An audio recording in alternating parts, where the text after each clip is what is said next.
Assalamualaikum warahmatullahi wabarakatuh.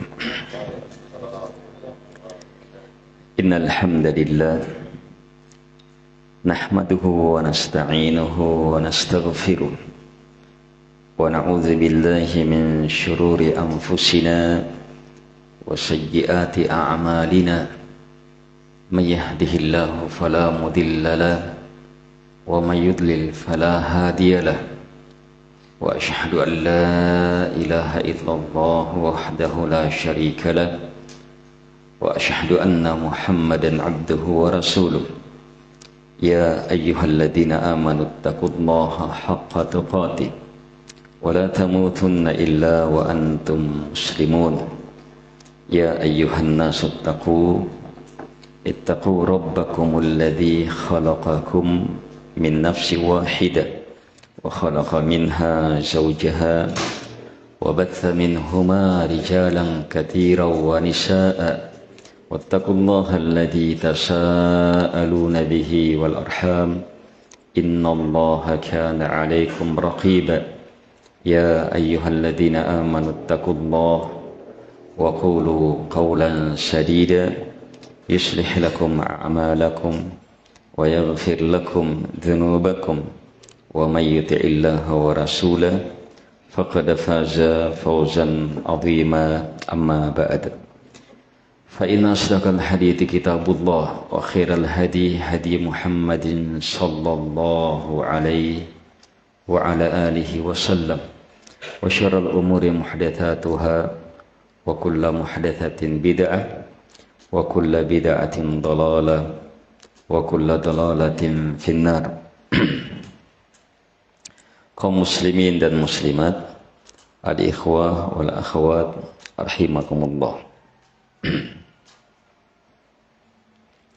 Kita bersyukur dan harus senantiasa bersyukur. Kita memuja, mengagungkan Allah Subhanahu wa taala dan harus senantiasa memuja dan mengagungkannya. Karena nikmat yang datang darinya tiada hentinya.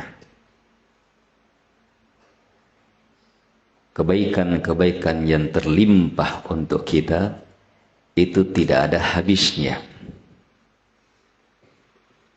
Wa in ta'uddu ni'matallahi la tuhsuha. Jika kalian hitung-hitung nikmat Allah Subhanahu wa taala, maka pasti kalian tidak akan bisa membilangnya, menghitungnya. Karena itulah bersyukur kepadanya harus terus menerus. Setiap saat kesyukuran itu. Sebab setiap saat kita berada dalam limpahan nikmat. Itu pun kalau kita mampu syukuri nikmat saat ini, maka berapa banyak nikmat yang telah lalu belum pernah kita syukuri. Jadi kita ini berutang dengan utang kesyukuran yang sangat banyak yang tidak mungkin kita bisa tunaikan. Tidak mungkin kita bisa tunaikan. Sebab sehebat apapun syukurnya orang, maka nikmat yang datang dari Allah masih terlalu banyak untuk disyukuri. Karena itulah seiring dengan kesyukuran itu, kita harus terus minta tolong kepada Allah Subhanahu wa taala supaya dibantu terus bersyukur dan terus memperbanyak istighfar, memperbanyak ampunan agar supaya kita tidak takabur dalam kesyukuran kita. Kaum muslimin dan muslimat, al-ikhwah wal akhwat rahimakumullah. Di subuh yang berberkah, di rumah dari rumah Allah yang penuh berkah, dalam majlis yang merupakan sumber berkah dan rahmat. Allah Subhanahu wa taala inginkan kita meraih kebaikan-kebaikan besar ini.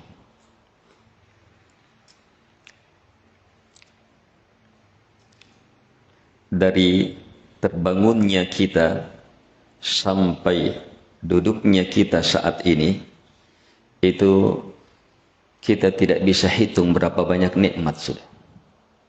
Ayo. Kita terbangun. Bagaimana saat terbangun?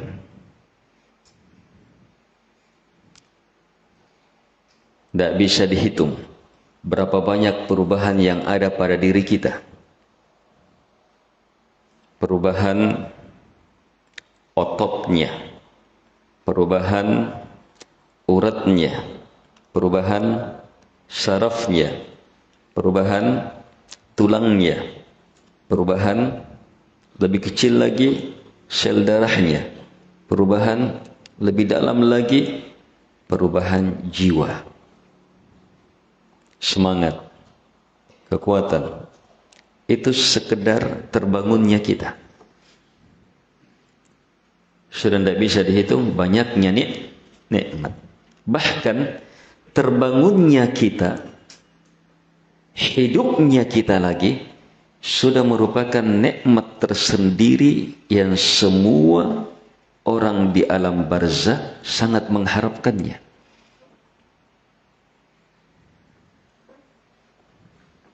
Orang-orang yang dalam kubur jamaah itu sangat menginginkan supaya diberi kesempatan untuk apa? Bermajelis ilmu, untuk sholat, untuk bersedekah, untuk beramal dengan amalan soleh. Syukuri nikmat besar. Lebih dari itu, Allah Subhanahu wa taala bangunkan kita untuk apa? Kita dibangunkan untuk apa? Begitu terbangun, apa yang terfikirkan? Oh, sholat, ta'lim, masjid. Semua itu menunjukkan apa yang kuat di dalam diri kita. Salah satu tempat untuk mengetahui siapa kita, maka lihat apa yang kita inginkan ketika terbangun.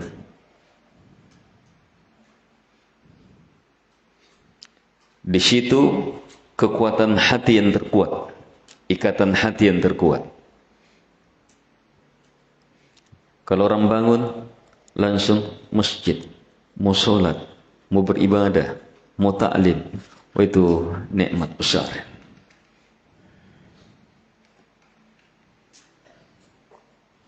Satu dari tujuh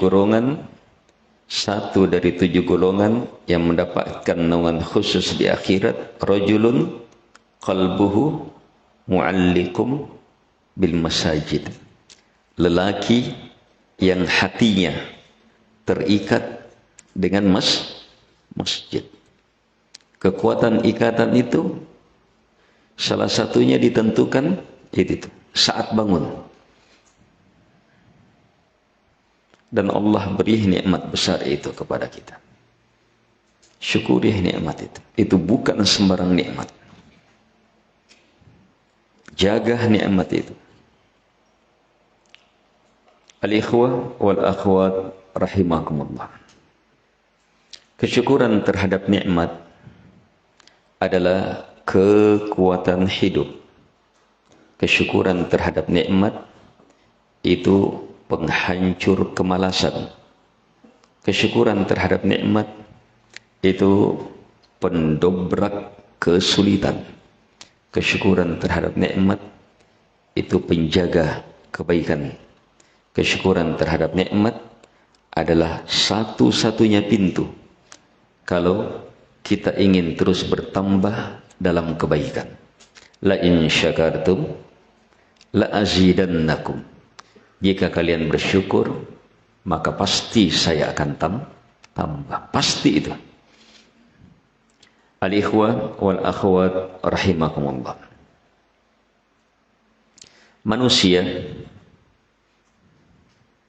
dicipta dengan beragam potensi.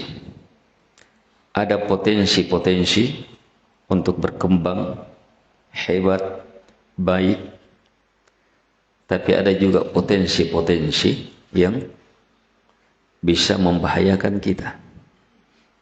Kezaliman, bodoh, lemah, lupa, letih, sakit, dan seterusnya.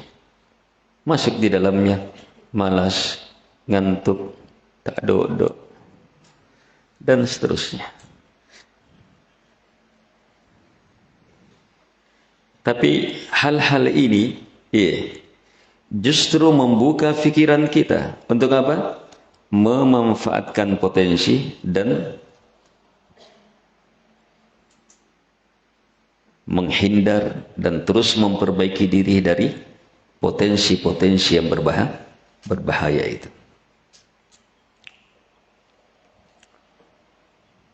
Karena itu, kalau kita lihat ajaran Nabi Sallallahu Alaihi Wasallam itu kembali kepada dua hal ini. Semua petunjuk Nabi kembali kepada dua ini.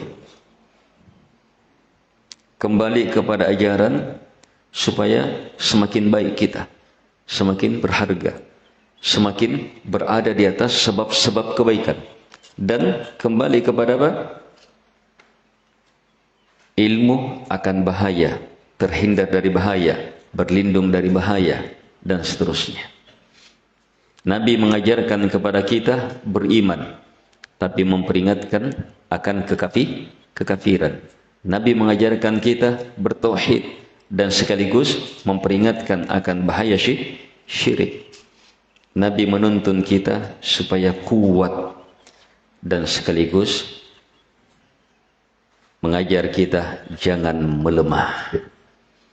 Nabi mengajarkan kita untuk bersemangat, rajin, dan sekaligus melarang untuk tidak malas.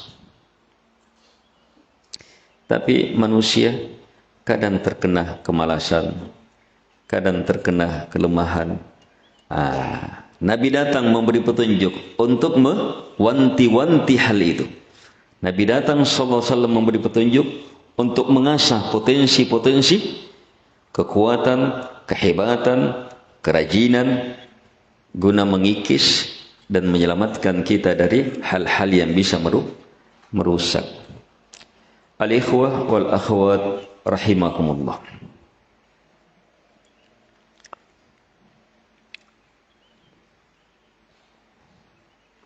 Di waktu subuh adalah waktu yang sangat istimewa untuk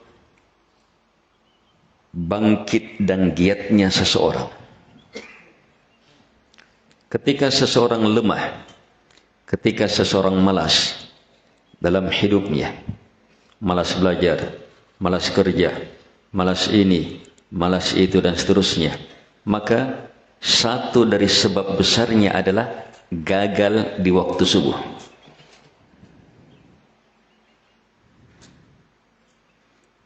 Gagal di waktu subuh.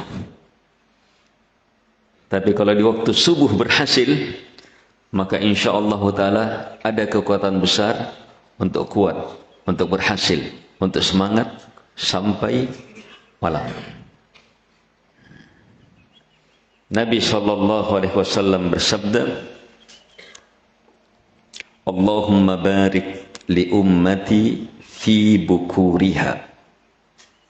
Ya Allah, berkahilah untuk umatku pada waktu bukur, waktu bukrah. Waktu bukrah itu masuk subuh sampai sebelum matahari muncul. Itu bukur.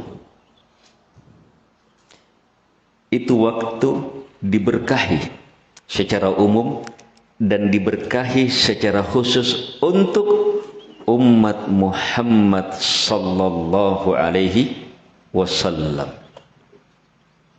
Orang-orang kafir dapat keberkahan juga di waktu subuh. Yang rajin waktu subuh itu lebih sehat, lebih semangat, lebih ini. Bahkan binatang-binatang. Kalau orang yang pelihara ayam, subuh-subuh ayamnya sudah lapar, itu. Subuh-subuh ayamnya sudah ribut, itu. Tapi kalau subuh-subuh masih tidur, mau dipotong saja cepatnya. Lemah sudah. Seperti itu juga kalau manusia subuh-subuh mantap. Apalagi kalau santri subuh-subuh ngantuk. Nah, ikhwah subuh-subuh ngantuk. Itu mungkin kemasukan jin. Setidak-tidaknya masih kena sihir. Kena sihir. Kenapa? Nabi SAW menjelaskan bahwa kalau orang tidur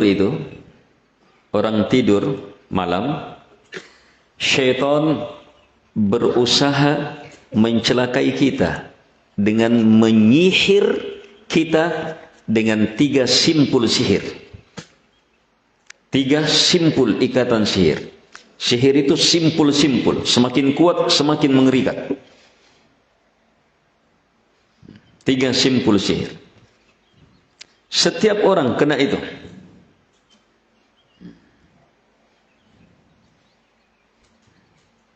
Sehingga ketika subuh terdengar azan, teringat dia berzikir, hilang 1 simpul.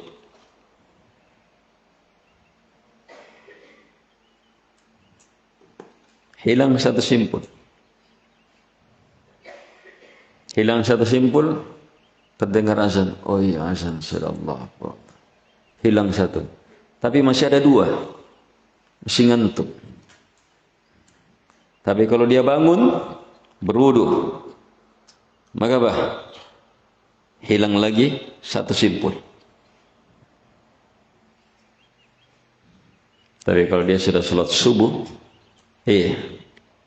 hilang 3 simpul. Yang muncul semangat.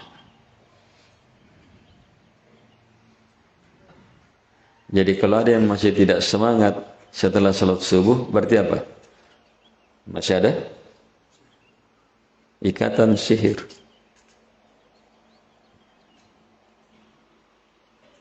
Itu jelas itu. Apalagi kalau sampai terlambat sholat subuh. Kalau bukan disihir lagi tuh, dikencingi lagi sama syaitan. Mau dikencingi? Kalau ada orang yang kencingi. Kalau ada orang yang kencingi kita, jangankan dikencingi, disiram air saja, orang tersinggung. Terus kalau sampai dikencingi, terus kalau syaitan yang kencingi, kalau syaitan yang kencingi,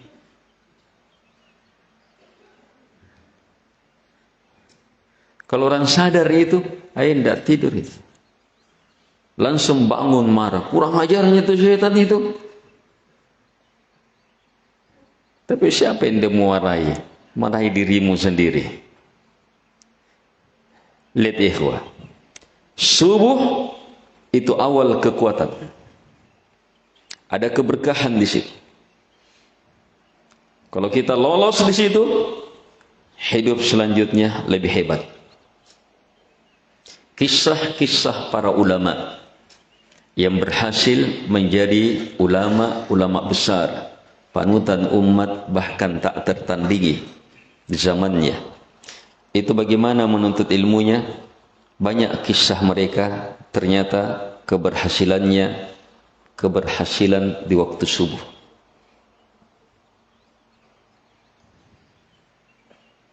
Berhasil di waktu subuh.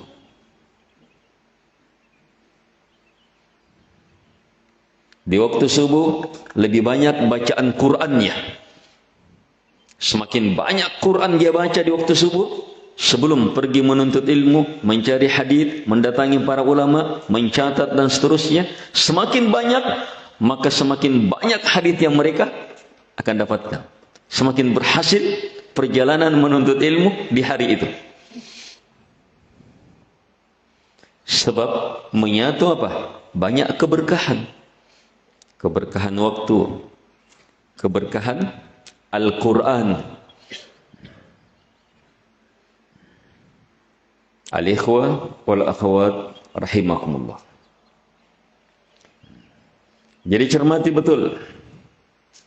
Kita ingin selamat, kita ingin sukses, kita ingin bahagia, manfaatkan waktu subuh.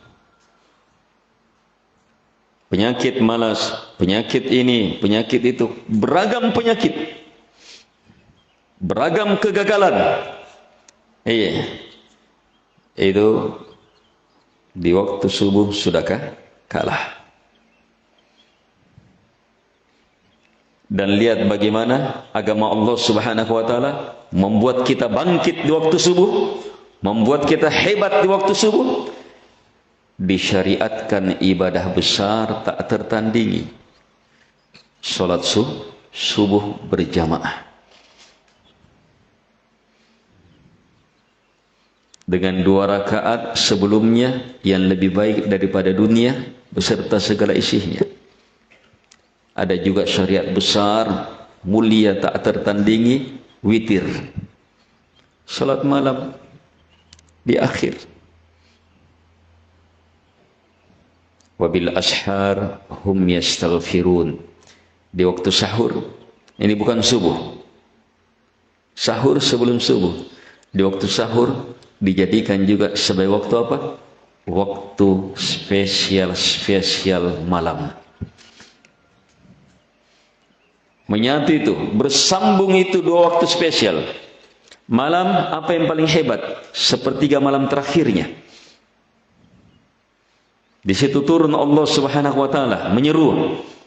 Siapa yang meminta, pasti saya kasih. Siapa yang memohon, pasti saya beri. Siapa yang minta ampunan, pasti saya ampuni. Hebat-hebatnya di waktu sahur. Makanya penduduk surga di waktu sahur itu memperbanyak istighfar. Tembus betul itu istighfar. Lewat itu selesai, masuk waktu berkah khusus untuk umat Muhammad sallallahu alaihi wasallam, subuh.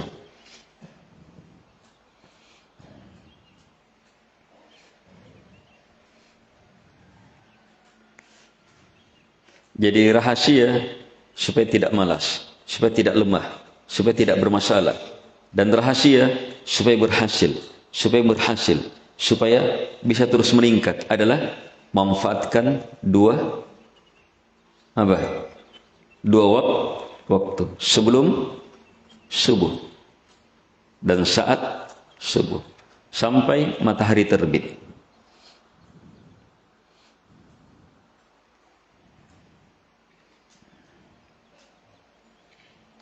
Untuk itu maka apa?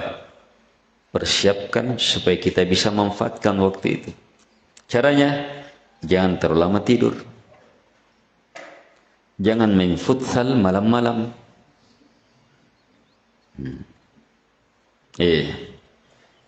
Jangan membuat masalah di waktu malam, sebab akan memberi pengaruh saat waktu ini. Tapi kalau dia tidur, bagus. Dalam keadaan tenang, dengan doanya, dengan zikirnya. Terus, itu akan memberi. Dia sebelum tidur sudah berniat. Sebelum tidur sudah ada niatnya. Sebentar, saya upayakan dapat walaupun sedikit waktu sahur. Waktu sahur itu apa? Masjid mengaji. Kan masih waktu sahur itu. Sampai sebelum azan, masih waktu sahur itu. Itu waktu berkah itu. Walaupun sedikit kita dapatkan, perbanyak istighfar di situ. Walaupun masih bebe. Isi bebe, oh bebe. Astagfirullah, astagfirullah. Nabi bahkan ajarkan doa hebat di waktu itu. Iya. Siapa yang terjaga di waktu malam, masuk, bangun di waktu sahur atau azan pertama, baru mengaji masjid dan seterusnya. Iya. Kemudian dia bilang apa? La ilaha illallah wahdahu la syarikalah, lahul mulku wa lahul hamd wa huwa ala kulli syai'in qadir. Subhanallah walhamdulillah wa la ilaha illallah wallahu akbar. Terus wala haula wala quwwata illa billah. Kalau dia berdoa setelah itu pasti dikabulkan. Kalau dia minta ampunan pasti diampuni. Coba lihat hebatnya waktu itu. Untuk siapa ini? Ini disuruh membaca untuk siapa? Untuk orang yang ista'arah, yang bangun, kalau orang Makassar bilang masih ngau-ngawi, belum stabil. Orang-orang bangun malam itu mau kencing, ada kucing, ada apa, masih tidur, tapi dia bisa baca itu, baru dia minta pasti dikasih, beristighfar pasti diampuni.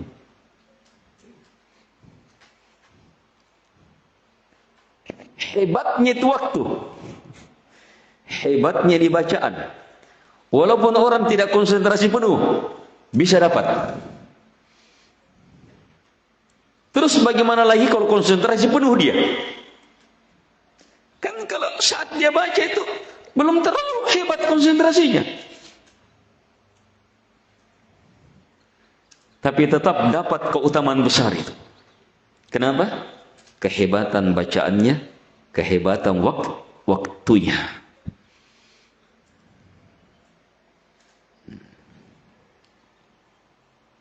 Makanya anak pondok itu dikasih bangun azan pertama, bangun azan pertama, itu luar biasa. Tapi kalau ada bangun sendiri, itu lebih luar biasa lagi.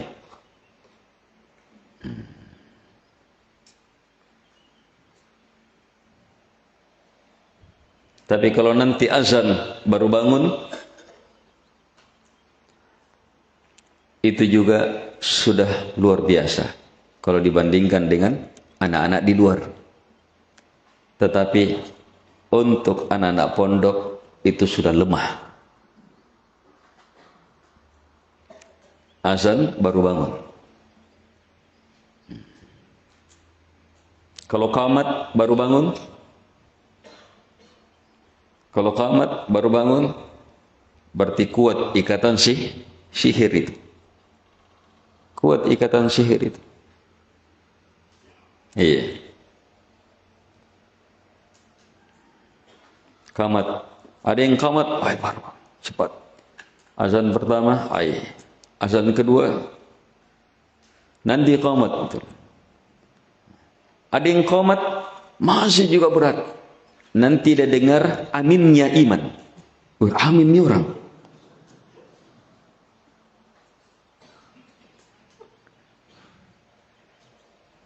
Tapi untuk ukuran di luar sudah merupakan kebaikan itu. Tapi untuk ukuran anak pondok, maka itu kejahatan, pelanggaran, kemalasan. Tertinggal betul kalau seperti itu.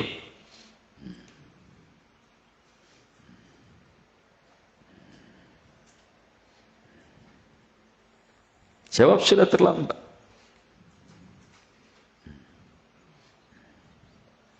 Kenapa hal itu terjadi?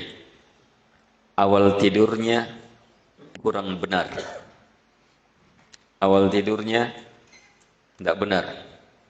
Mungkin dia main-main, mungkin dia berolahraga, mungkin dia bermaksiat, mungkin tidak benar awal tidurnya. Yang kedua, awal tidurnya kurang berniat untuk bangun.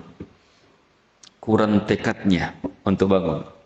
Yang ketiga, awal tidurnya kurang doanya, istighfarnya sebelum tidur. Sehingga terjadi hal itu. Yang keempat, tidurnya tidak nyenyak. Kenapa tidak nyenyak? Anak pondok lapar malam-malam. Lapar. Kenapa lapar? Kurang makan. Harus makan nih. Kenapa lapar? Punya kebiasaan buruk. Begadang, makan mie malam. Akhirnya, tidak bisa tidur.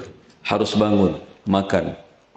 Nah, saat tidur, itu tidur bermasalah itu. Tidur habis makan.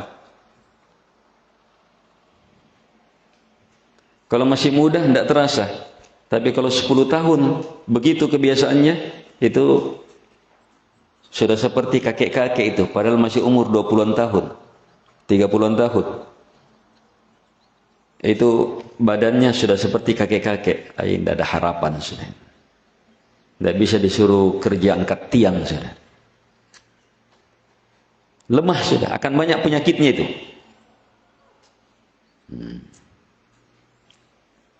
Nah, belum lagi kebiasaan-kebiasaan buruk itu membuat malas beribadah dan seterusnya. Itu sulit. Apalagi sebabnya? Sebabnya boleh jadi tidurnya tidak nyenyak karena apa? Banyak nyamuk. Banyak nyamuk. Pernah di Parapa, kenapa anak ini susah sekali dia bangun ini?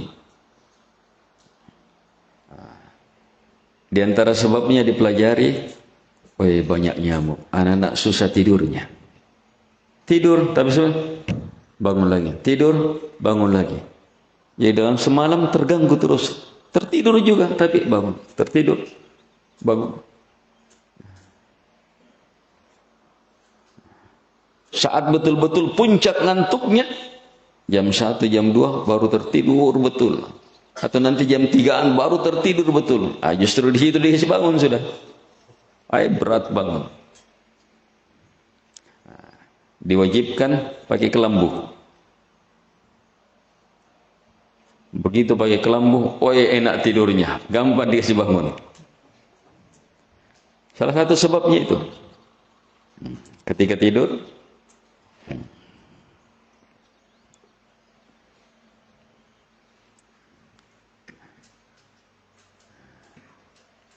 sebab-sebab kemalasan di pondok juga ditentukan oleh kemalasan orang tua. Al-jaza min jinsil amal. Pembalasan disesuaikan dengan amalan. Orang tuanya malas, malas juga anaknya.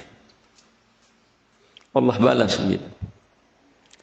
Orang tuanya malas, membelikan buku, membelikan kitab, membelikan ini.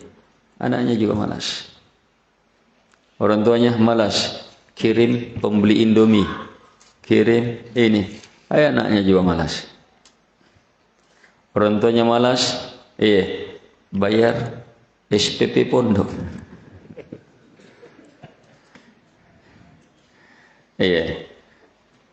Di pondok anak makan 3 kali sehari. Dia tidak fikirkan. Kalau di rumah, dia tidak fikirkan berapa banyak listrik dipakai di sana, berapa banyak tempat. Kalau di luar kan harus ngontrak. Ini di pondok, berapa banyak air, berapa banyak tenaga, berapa banyak pikiran. Orang tuanya malas. Akhirnya berakibat kepada anak. Para ulama menyebutkan, saat menghadapi anak-anak nakalnya, anak-anak malasnya, mereka bilang apa? Untuk anak saya yang ini, saya tambah ibadah saya. Saya tambah kedekatan saya kepada Allah Subhanahu wa taala untuk anak saya ini.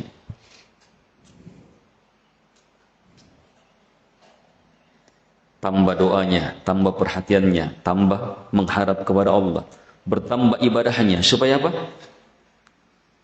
Dia bertambah ibadahnya, bertambah suratnya, bertambah sedekahnya, bertambah kebaikannya, bertambah bacaan Qur'annya, bertambah doanya, bertambah silaturahimnya, bertambah kebaikannya. Di antara niatnya apa? Supaya jadi sebab anaknya baik.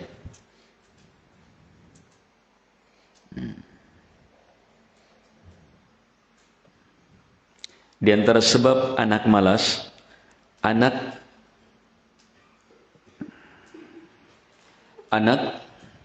hidup dengan makanan haram.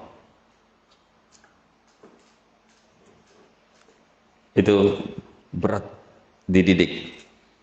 Hidup dengan makanan haram. Anaknya hidup mulai dari spermanya dia itu dari haram. Maka ibunya, bapaknya makan minumnya dari sesuatu yang haram. Makan minumnya dari sesuatu yang haram. Riba kah, mencuri kah, barangnya orang kah, dan seterusnya.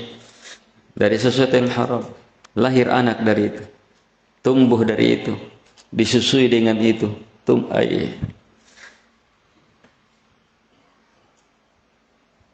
Berat sekali. Tapi taubat tetap terbuka. Orang tuanya taubat. Anaknya bisa? Bisa. Tidak bisa. Rahmat Allah, ampunan Allah, terbuka selus-selusnya. Tapi perlu metode. Perlu cara yang lebih. Untuk yang seperti ini, stop haramnya. Orang tuanya suruh taubat. Di stop jalur haramnya. Kalau belum taubat orang tuanya kirim pembayaran dari haram, hal-hal yang haram, kasih masuk saja di pembangunan WC, sarana jalan dan seterusnya. Jangan kasih masuk ke anak-anak. Anak-anak apa? Anak seperti itu suruh kerja. Jadi anak yang seperti itu makannya dari apa? Bantuan, sumbangan dari pondok, dari jalur yang halal. Bersihkan. Suruh kerja. Tugas. Kamu kerja ini. Nanti kasih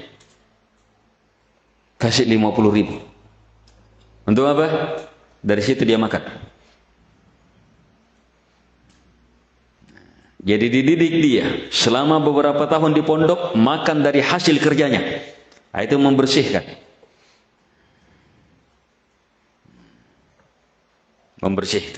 Sambil apa? Dipahamkan ilmu, dimasukkan ilmu, semakin membersihkan. Dijarkan doa-doa, dijarkan kalimat-kalimat istighfar, semakin membersihkan. Diajak berteman dengan teman-teman yang baik, semakin membersihkan. Apalagi kalau pondok punya kegiatan-kegiatan yang membuat anak bersemangat, tidak bosan, dan seterusnya. Ditambah lagi kegiatan program di pondok tidak terlalu berat, enak, disukai oleh anak-anak. Dia belajar, enak belajarnya, nyaman belajarnya. Itu akan semakin membantu. Ini ilmu bukan hanya untuk pondok, untuk orang tua juga. Al-ikhwah wal akhwat rahimakumullah. Di antara sebab anak malas, sulit, orang tuanya kurang mendoakan. Padahal jamaah doa orang tua itu sudah merupakan apa? Senjata hebat. Kurang mendoakan. Kalau orang tua sering mendoakan, terus mendoakan, hebat mendoakan, maka pasti beruntung. Pasti beruntung ya. Hidayah hanya di tangan Allah Subhanahu wa taala. Tapi doa itu sebab hibadaya yang sangat kuat.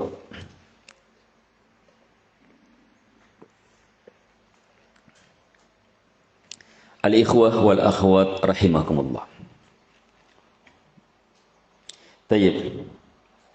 Kalau hal ini terpahami, maka ketahuilah perkara yang paling mengerikan yang menyebabkan kemalasan,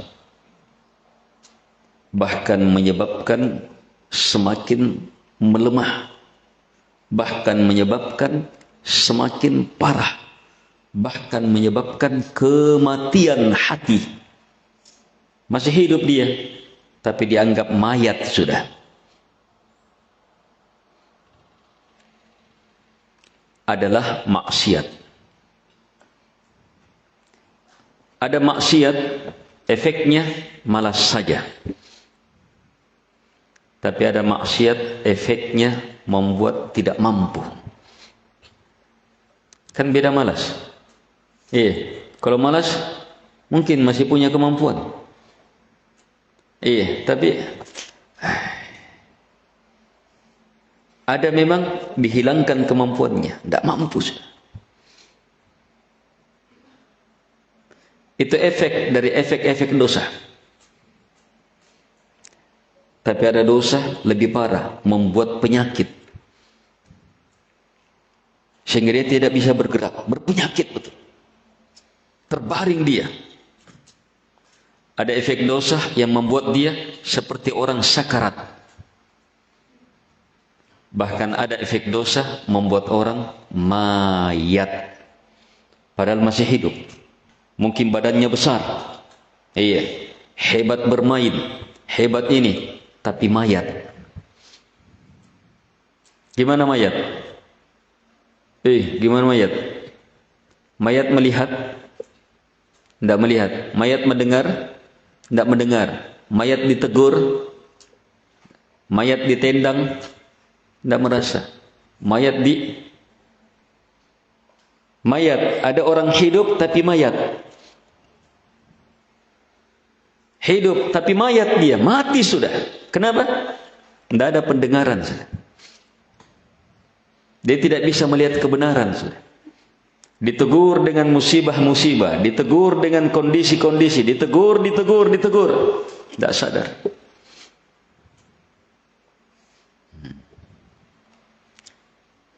Apalagi kalau sudah mayat, terbalik lagi. Terbalik lagi. Sudah dia mayat, tidak bisa melihat kebenaran, justru yang dia lihat apa? Kebatilan. Dia tidak bisa melihat tauhid, justru yang dianggap baik apa? Kesyirikan.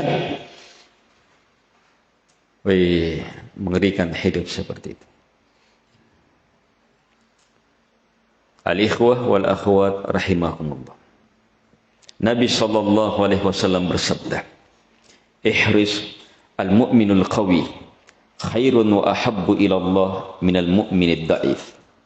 Orang mukmin yang kuat lebih baik dan lebih Allah cintai daripada orang mukmin yang lemah, malas, tidak mampu.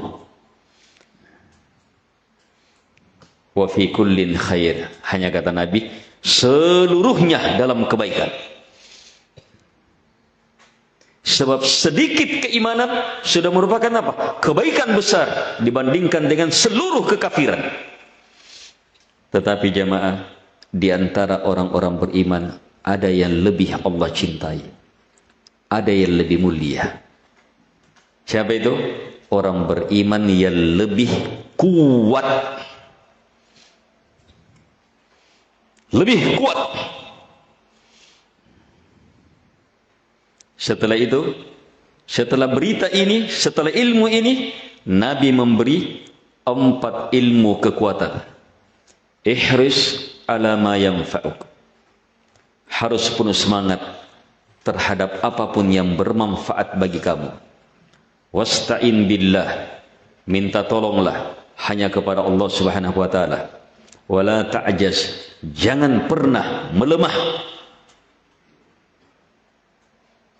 Yang keempat, wa in asabaka syai' fala taqul law anni fa'altu kadza lakana kadza wa kadza walakin qul qaddarallahu wa ma syaa fa'al fa inna law taftahu amal syaitan. Yang keempat, jika musibah menimpa, maka jangan pernah mengatakan seandainya. Seandainya ya. Jangan pernah.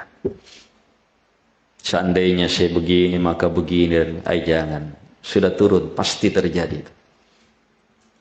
Bilang, jangan berandai-andai di situ. Terus apa yang dibilang? Bilang qaddarallahu wa ma syaa. Allah sudah takdirkan. Apapun yang dikehendakinya pasti terjadi. Kalau itu yang kita bilang, muncul kepasrahan terhadap takdir, keimanan terhadap takdir. Itu kekuatan saat orang gagal. Itu kekuatan saat tertimpa musibah. Itu kegiatan ketika sudah turun takdir Allah Subhanahu wa taala. Kekuatan untuk bangkit, untuk bertobat. Tapi kalau yang muncul seandainya melemah. Kata Nabi, karena lau membuka pintu-pintu syaitan. Melemah, tambah sedih, melemah, tambah sedih, muncul buruk sangka. Kalau buruk sangka, masuk sudah ke dalam kesyirikan, kekafiran dan seterusnya.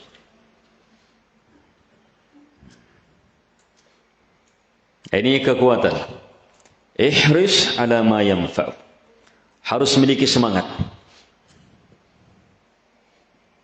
Bagaimana memiliki semangat? Itu bukan sehari dua hari.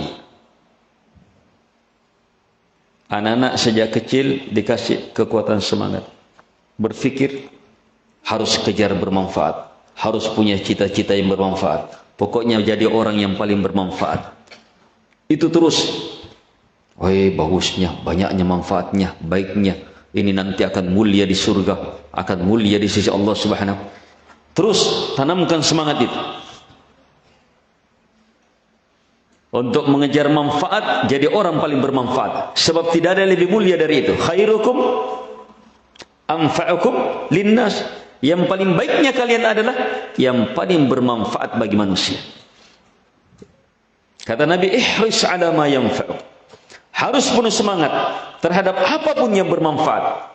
Bermanfaat dalam urusan dunia, dalam urusan agama, bermanfaat untuk di dunia, di alam barzah, di akhirat. Bermanfaat apapun. Harus penuh semangat di situ. Itu kekuatan keimanan.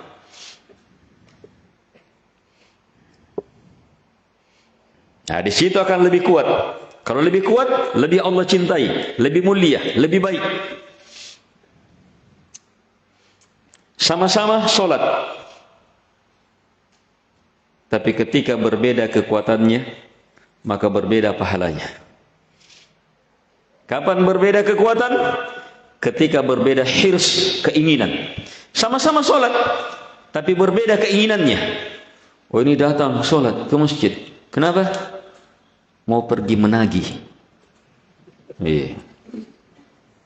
Sebab yang mau ditagih itu tidak bisa didapat kecuali jadi datang sholat dia, mau pergi menagih. Kenapa datang ke sholat? Mau pergi jualan, mau pergi ini, mau dapat pahala berjamaah. Bagus. Tapi ada orang mau dapat ampunan, mau dapat rahmat, mau dapat pahala jamaah, mau ini. Banyak sekali niatnya. Itu lebih bagus lagi, lebih kuat lagi. Pasti lebih semangat itu. Harus miliki itu. Hirs terhadap apapun yang bermanfaat. Membaca Al-Quran. Membaca Al-Quran. Kenapa ada yang semangat, ada yang tidak semangat? Salah satu sebab besarnya adalah kekuatan hirs. Si anak belum tahu untuk apa dia baca Al-Quran. Kenapa dia baca Al-Quran? Sehingga apa? Semangatnya untuk membaca apa? Lemah. Coba kalau dia tahu nilainya. Wah, sembarang ini nih. Coba kalau dia tahu nilainya. 1 huruf 10 hasanah.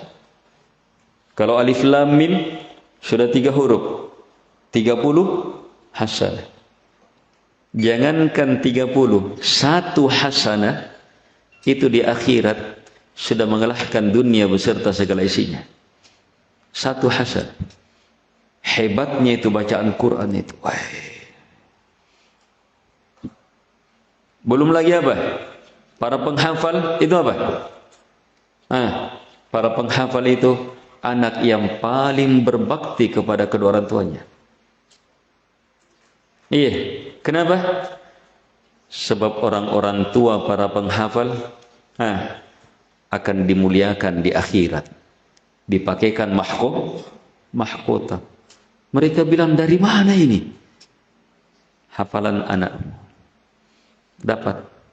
Jadi ada anak sangat sayang orang tuanya, dia ingin muliakan orang tuanya, dan dia punya ilmu dari Nabi SAW. Kalau saya jadi penghafal, orang tua saya akan dimuliakan di akhirat.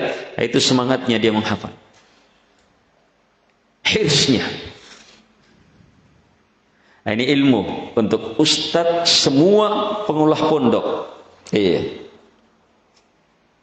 Yang mengenangani bagian hafalan, penyuturan hafalan, itu tanamkan ilmu itu.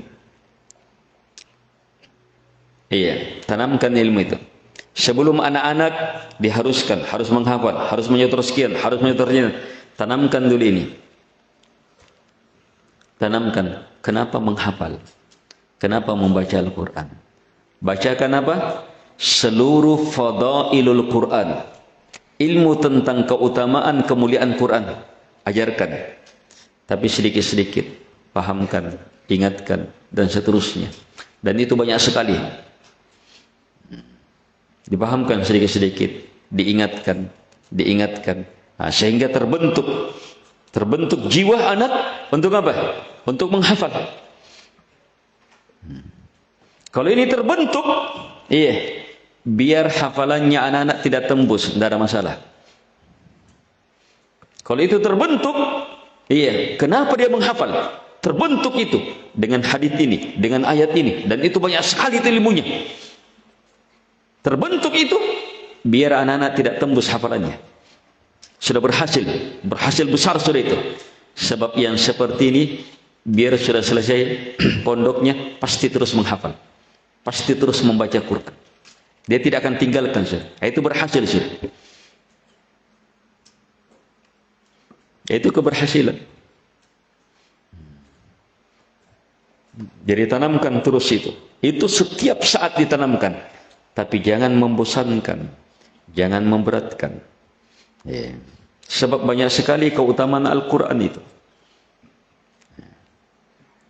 Pahamkan satu. Dia paham, langsung praktekkan. Menghafal, membaca, murojaah, dan seterusnya di atas niat itu. Pahamkan lagi besok. Ingatkan. Tambah ilmunya lagi. Ingatkan. Sehingga terkumpul banyak ilmu. Dan ilmu ini walaupun sudah terpahami harus terus diulangi. Ihris ala ma yanfa'. Harus penuh semangat terhadap apapun yang bermanfaat bagi kamu. Wala ta'jaz, kata Nabi.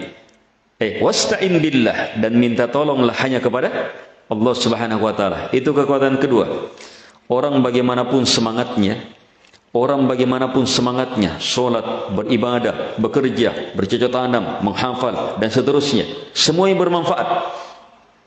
Bagaimanapun semangatnya, kalau tidak ada yang kedua ini, maka akan lemah, bahkan bisa hancur. Wasta'in billah, minta tolonglah hanya kepada Allah Subhanahu wa taala. Minta tolong kepada Allah Subhanahu wa taala. Bagaimana minta tolong? Ya Allah bantu, ya Allah. Ya Allah bantu. Pertanyaan. Apa doa minta tolong paling terkenal, paling hebat? Doa minta tolong.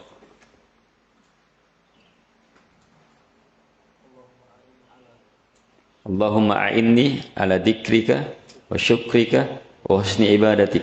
Bukan. Bukan.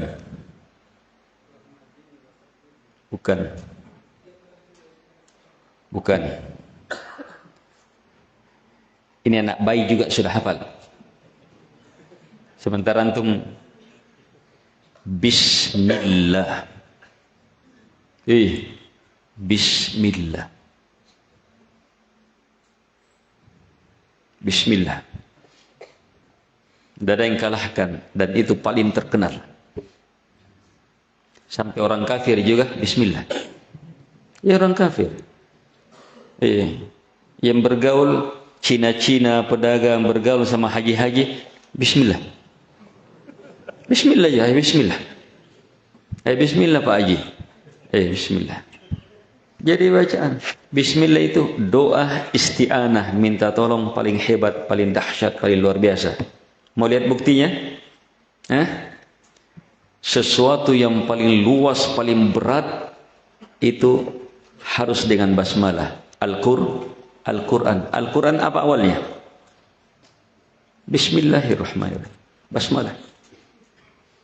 Tidak bisa masuk ke dalam Quran kecuali harus.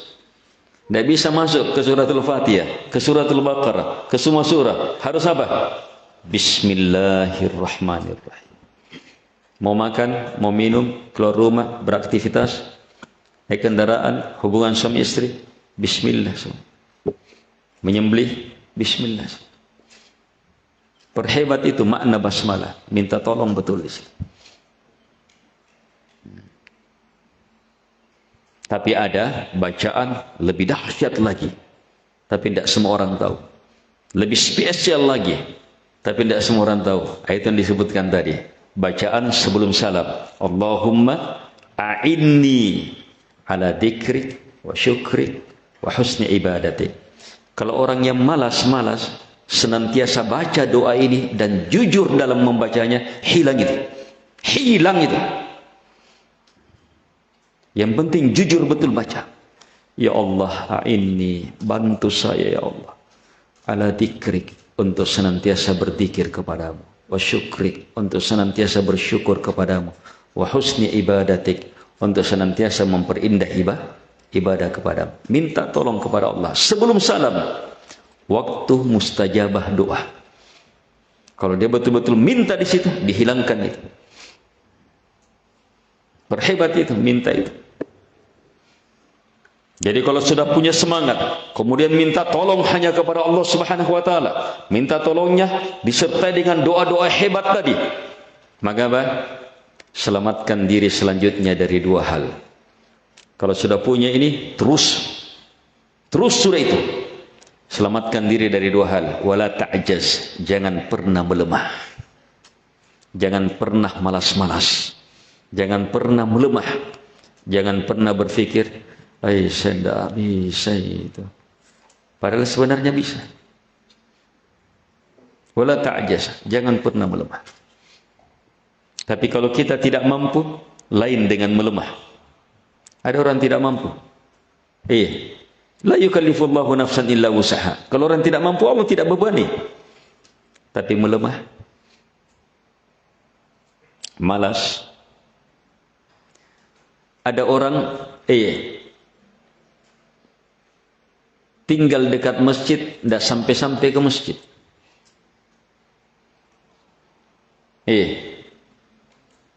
Apakah karena dia tidak mampu? Dia lewati masjid. Dia bisa lewati masjid, bawa pupuk lagi, bawa beban, bawa ini, bawa apa. Dia lewati masjid, kekuatannya. Tapi kenapa tidak bisa sampai ke masjid? Lemah.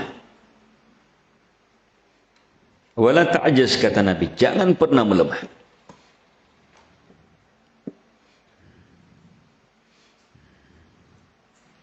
Supaya selamat dari ajaz, malas, perbanyak doa juga. Di antara doa Nabi, Allahumma inni a'udzubika minal kasal. Ajaz, minal ajaz wal kasal. Ya Allah, saya minta ya Allah berlindungan dari lemah, dari malas. Rabbi a'udzubika minal kasal wa su'il kibar. Ya Allah, saya minta perlindungan kepadamu ya Allah dari malas dan dari kondisi ketuaan yang sudah semakin melemah. Minta perlindungan.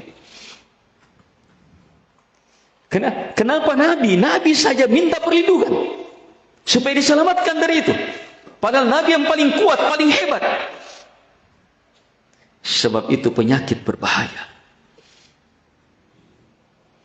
Jangan buat diri melemah, jangan buat diri malas. Kalau terkena, segera minta perlindungan, segera bertobat, segera kembali, segera hentakkan diri. Wala ta'jas, jangan pernah melemah. Dan supaya tidak melemah, itu tadi, minta doa kepada Allah supaya dilindungi. Apalagi berteman dengan orang-orang semangat. Kalau orang punya teman-teman orang-orang semangat, biar dia loyo-loyo, tetap juga. Iya. Dia sudah, Jami saya pergi ta'lim dulu deh. Tapi temannya tetap datang. Sudah dengan motornya. Naik cepat. Mau dia apa, Mi? Lemah dia. Tapi karena dia punya teman yang kuat, tetap sampai ke majelis ilmu.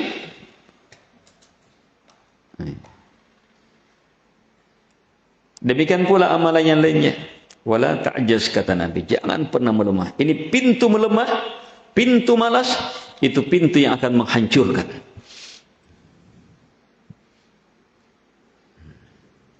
Kalau pintu ini melemah, malas, digabungkan lagi dengan kikir, sudah.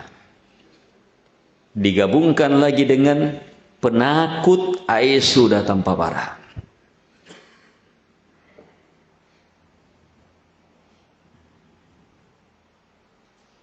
Ini perkara-perkara ini Nabi minta perlindungan supaya diselamatkan dari penyakit-penyakit ini. Kemudian yang kedua, selamatkan diri dari apa? Jangan pernah berandai-andai ketika sudah turun.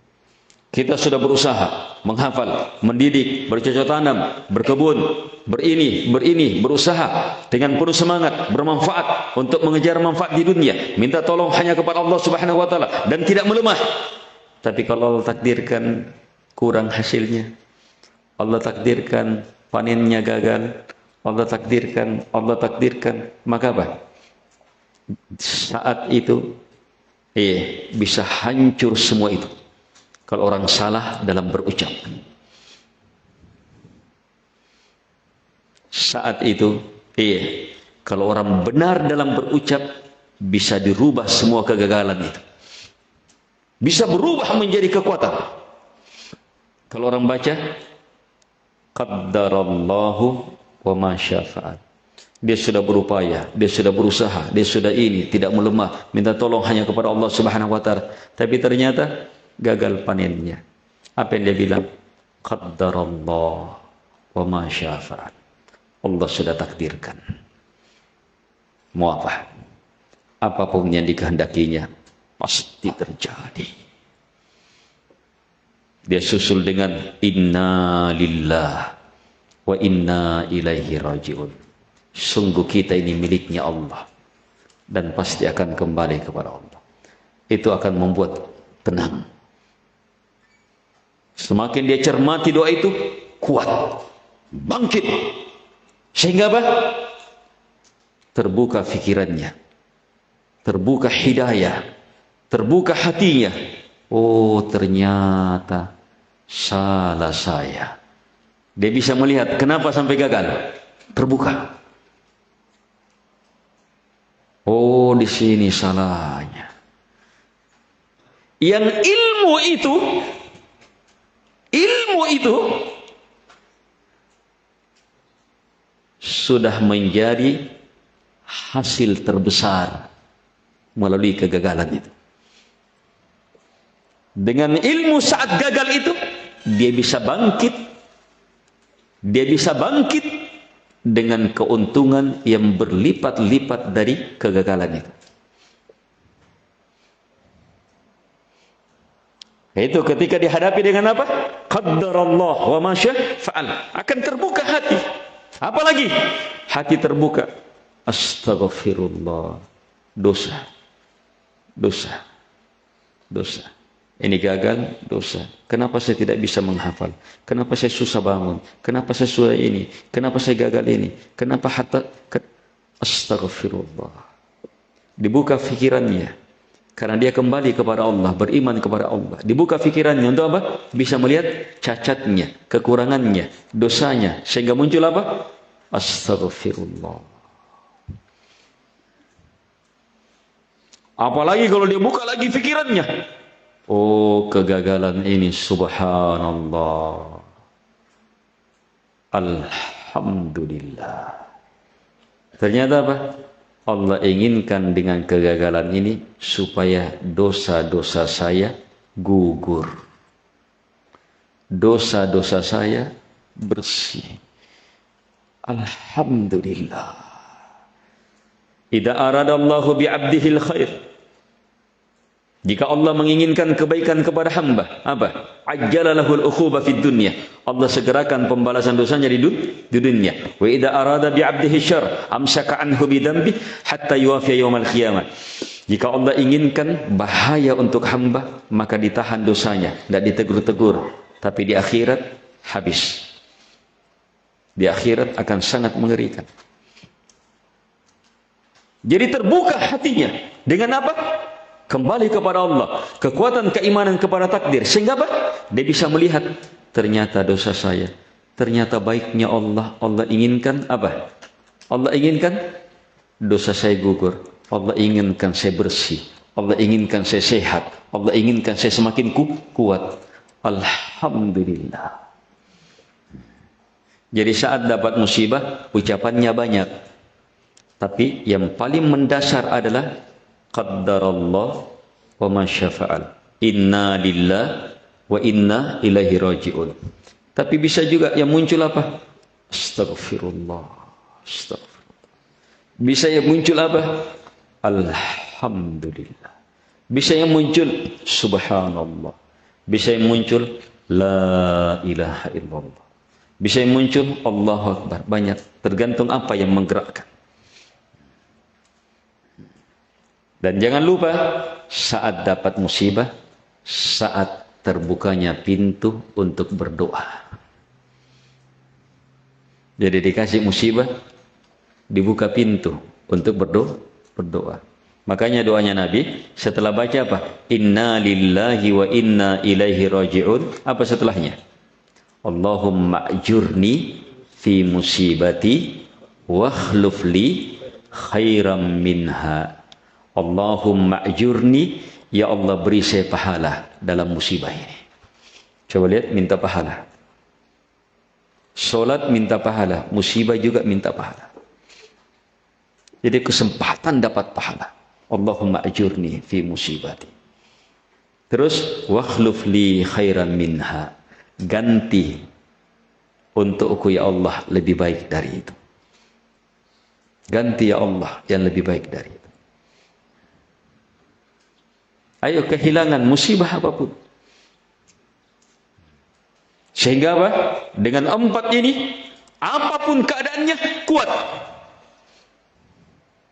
Ketika berhasil, jadi orang-orang yang bersyukur. Ketika gagal, muncul kekuatan keimanannya kepada Allah. Takdir, jadi orang-orang yang bersabar.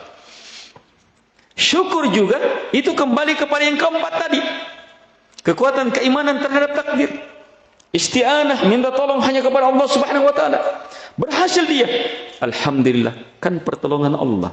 Alhamdulillah, takdir Allah. Kalau Allah tidak takdirkan, tidak akan berhasil. Jadi ini ilmu kedahsyatan kesyukuran dan kesabaran. Siapa yang hidupnya terus dalam kesyukuran dan kesabaran, tidak ada lebih hebat dari itu. Tidak ada lebih indah dari itu. Tidak ada lebih nyaman dari itu. Tidak ada lebih mulia dari itu. Hidup dalam kesyukuran dan kesabaran. Dalam 4 rahasia besar kekuatan iman ini. Semoga bermanfaat. Allahumma inna nas'aluka bi anna lakal hamd. La ilaha illa antal mannan. Badi'us samawati wal ard. Ya dal jalali wal ikram. Ya hayyu ya qayyum. Antarzuqana ilman nafi'a wa rizqan tayyiba wa amalan mutaqabbala. Allahumma a'inna ala dhikrik wa syukrik wa husni ibadatik. Allahumma ya muqallibal qulub, tsabbit qulubana ala dinik. Allahumma ya musarrifal qulub, sarrif qulubana ala ta'atik. Allahumma inna nas'aluka fi'lal khairat wa tarkal munkarat wa hubbal masakin wa an taghfira lana wa tarhamana wa idza aradta bi ibadika fitnah fakhbitna ghaira maftunin. Allahumma inna nas'aluka hubbak wa hubba man yuhibbuk wa hubba amali yuqarribuna ila hubbik. Innaka antas samiul alim wal jawadul karim. Wa sallallahu ala Muhammad.